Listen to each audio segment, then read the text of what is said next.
मेरो चाहिँ घर बैना भयो, बैना भएको लगभग 2-3 महिना भयो हैन।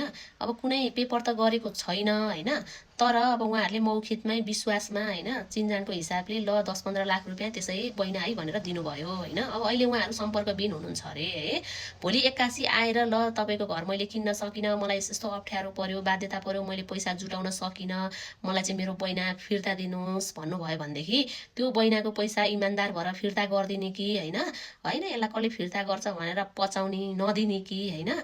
अब हैन योसँग के प्रुफ छ र यसलाई मैले केही प्रुफ दिएको छैन, यसलाई यतिखेर यो मौकामा चौका हान्ने, आएको पैसा कसले फिर्ता दिन्छ, तँलाई कसले दे आँट गर भन्यो, यत्रो घर तँलाई किन्न सक्ने तेरो औकातै रहन्छ भनेदेखि किन तैँले यत्रो आँट गरिस्, किन मलाई यो गरिस् त्यो गरिस् भनेर झै झगडा गरेर हुन्छ कि तमासा गरेर हुन्छ, त्यो पैसा पचाउने नै नियत राखेर दिँदै भन्ने के गर्ने भन्नुहोस् त।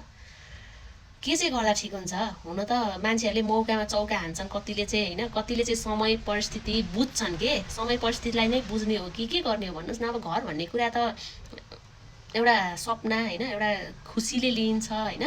अनि भोलि त्यो घर बेच्नु पर्दाखेरि हैन कति बाध्यता परेर बेचिन्छ हैन। रहरले त घर बेचिँदैन नि त, बाध्यताले नै बेचिन्छ है। अनि कतिजनाले चाहिँ यो एकदमै बेसी ठुलो खाल्टोमा जागिनुहुन्छ कि ऋण गरेर आफूसँग नहुँदाखेरि पनि वचन दिएर हैन यो व्यवहार गर्नुहुन्छ। हामीले चाहिँ चाहिने भन्दा बेसी नै सोच्छौँ र ठुलै ठाउँमा हात हाल्छौँ के, त्यसले गर्दा हामी भोलि घरको न घाटको हुन्छौँ हैन। ऋण गरेर आफ्नो क्षमता बाहिर जानु पनि ठिक होइन हैन। भोलि तपाईँलाई त्यो ऋणले घिन के बनाउँछ है। अनि कति चाहिँ हामीले आफ्नो परिवारको दबाबमा हैन, अनि सबैको घर छ हाम्रो चाहिँ छैन भनेर त्यो सकि नसकि त्यो चिजलाई आँट्छौँ, त्यसले पनि हामीलाई खाल्टोमै जगाउँछ है। अनि जस्तो छ जे छ एउटा बरु कोठामै बस्ने के, कसैलाई घर किनेर देखाएर हुने केही पनि होइन हैन। एउटा कोठामा बस्ने बरु दाल भात खाने, शान्तिले खाने है, शान्तिले खाने हो नि त। अब एउटा झुपडी गोठै भए पनि त्यो जस्तो ठुलो त केही पनि होइन, तर त्यो परिस्थिति त्यो छैन भनेदेखि त कसरी गर्ने र हैन र। हुन त यहाँनिर अहिले हैन बहिनीले घर किन्दाखेरि दाजुले कमिसन खाएको पनि देखिन्छ भने मतलब त्यो त्यस्तो नाता त्यो भित्रकोले नै त्यो गरिरहेको हुन्छ कि हैन। अनि यहाँ कसैको विश्वास हुँदैन, पैसाको त कति नेत्र भने जस्तै हुन्छ है। अनि सम्बन्ध भन्दा पैसै ठुलो हुन्छ आजभोलि हैन। मान्छेमा पैसै हुन्छ ठुलो हैन। पैसाको लागि मान्छे जति गिर्न, जति त्यो त्याग्न, आफ्नोपन त्याग्न सबै गर्न सक्छन् हैन। सम्बन्धलाई पैसाले तौलिन्छन् आजभोलि मान्छेहरू हैन।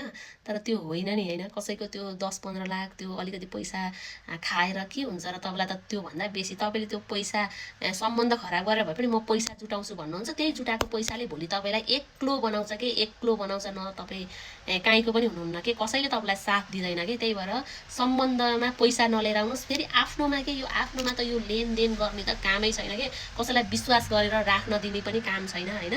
मान्छेले यतिसम्म गेम खेल्छन् हैन, आफूले राख्न दिएको पैसाले हैन के गर्छन् भन्ने कुरा त त्यो कतिको लाइफमा भोग्या पनि होलान् हैन।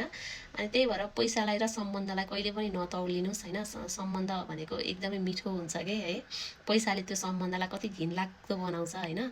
त्यस्तो नगर्नुहोस्। आफ्नो चाहिँ पैसो हैन, अर्काको चाहिँ फेरि खोस्टो भन्ने काम पनि नगर्नुहोस् के।